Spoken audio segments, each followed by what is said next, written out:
സെൻസിറ്റീവായ ആളുകളോട് നമ്മളിൽ മെജോറിറ്റി ആളുകളും സ്ഥിരമായി ചോദിക്കുന്ന കുറച്ച് ചോദ്യങ്ങളുണ്ട്. എന്തിനാ അത്ര സില്ലി കാര്യങ്ങൾക്കൊക്കെ കരയുന്നത്, അല്ലെങ്കിൽ എന്തിനാ അത്ര പെട്ടെന്ന് ദേഷ്യം പിടിക്കുന്നതൊക്കെ? അതുകൊണ്ടാണ് ഇവരെ നമ്മൾ സെൻസിറ്റീവായ ആളുകൾ എന്ന് പറയുന്നത്. അതായത് ഇവർക്ക് ചെറിയ ചെറിയ കാര്യങ്ങൾ മതി ഇവർക്ക് സങ്കടപ്പെടാനും ദേഷ്യം വരാനൊക്കെ.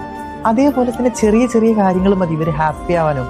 അതായത് ഇവർക്ക് ഇമോഷൻസ് കൺട്രോൾ ചെയ്യാൻ പെട്ടെന്ന് കഴിയണമെന്നില്ല. ഇവർ പെട്ടെന്ന് റിയാക്ട് ചെയ്യും. ഇതിപ്പോ സങ്കടം തന്നെ ആവണമെന്നില്ല, സന്തോഷമാണെങ്കിലൊക്കെ.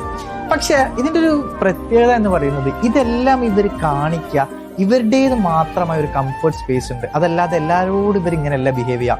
ഇവർക്ക് അത്രയും ഫ്രീഡം ഉള്ള ഒരു സ്പേസിൽ ഇവരോട് അങ്ങനെ നിൽക്കുന്ന കുറച്ച് ആളുകൾ ഉണ്ടാകും. ആ ആളുകളുടെ ഭാഗത്തു നിന്ന് വരുന്ന ആ ഒരു ബിഹേവിയർ എങ്ങനെയാണോ അതിനെ ബേസ് ചെയ്തിട്ട് ഇവർക്ക് പെട്ടെന്ന് സങ്കടം വരും, പെട്ടെന്ന് ദേഷ്യം വരും. അതുപോലെ തന്നെ അവരുടെ ഭാഗത്തു നിന്നുള്ള ചെറിയ ചെറിയ കാര്യങ്ങൾ മതി ഇവരെ കൂടുതൽ ഹാപ്പി ആക്കണം.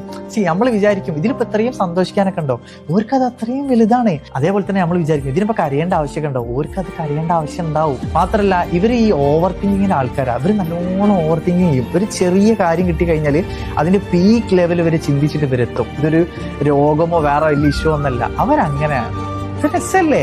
സങ്കടം വരുമ്പോ അവര് സങ്കടം കാണിക്കുന്നു, സന്തോഷം വരുമ്പോ ഒരു സന്തോഷം കാണിക്കുന്നേ. അത് കാണിക്കാൻ അവകാശമുള്ള ആളുകളുടെ മുന്നിൽ മാത്രം.